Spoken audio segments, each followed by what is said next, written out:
Welcome to शीतस recipe. सध्या उन्हाची तीव्रता खूप वाढलेली आहे। अशा वेळी आपल्याला काहीतरी थंडगार पेय प्यावंसं वाटतं। बरेच जण आवडीनं बदाम मिल्कशेक पितात।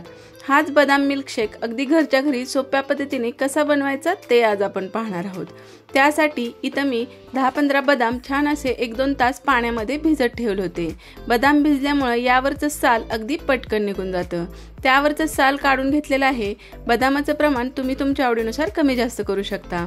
आता हे जे बदाम आहेत ते मिक्सरमधून आपल्याला वाटून घ्यायचे आहेत।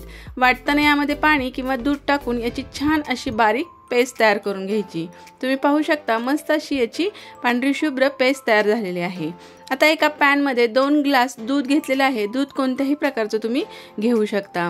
दुधाला छान उकळी आणायची आहे। बाहेरच्या बदाम शेक मध्ये भरपूर प्रमाणात बदाम वापरतात असं मला वाटत नाही। त्यामुळे घरच्या घरी हा बदाम मिल्कशेक आपण छान पद्धतीने तयार करू शकतो। आता यामध्ये चवीनुसार साखर टाकून घ्यायची। मी इथे चमचाभर साखर टाकलेली आहे। तुम्ही तुमच्या आवडीनुसार कमी जास्त करू शकता। आता एका वाटीमध्ये नॉर्मल टेम्परेचरचं थोडंसं दूध घेतलेलं आहे आणि त्यामध्ये 1 चमचाभर व्हॅनिला कस्टर्ड पावडर टाकलेले आहे आणि हे जे मिश्रण आहे ते उकळत्या दुधामध्ये टाकून व्यवस्थित मिक्स करून घ्यायचं आणि याला पुन्हा एक उकळी आणायची आहे।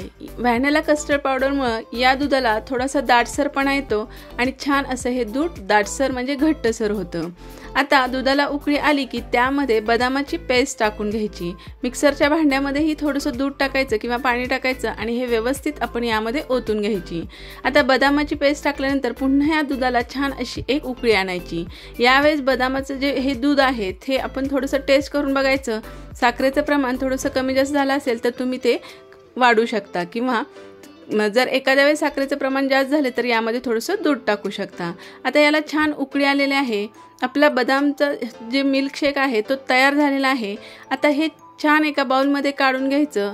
पण कोणतेही मिल्कशेक खूप जास्त थंड असतील तर ते अगदी छान आणि मस्त लागतात आणि उन्हाळ्यामध्ये तर थंडगार पेय प्यायला अजूनच मजा येते। त्यामुळे हे पुन्हा 2-3 तास फ्रीजमध्ये ठेवा। अगदी थंडगार चिल्ड बदाम मिल्कशेक तयार झालेला आहे। रेसिपी आवडली तर नक्की करून बघा। व्हिडिओ आवडला तर लाईक करा, शेअर करा, चॅनलला सबस्क्राइब करा। पुन्हा भेटूया अशा छान मस्त थंडगार रेसिपी सोबत। तोपर्यंत मस्त खा, आनंदी राहा। रेसिपी पाहिल्याबद्दल तुमचे धन्यवाद।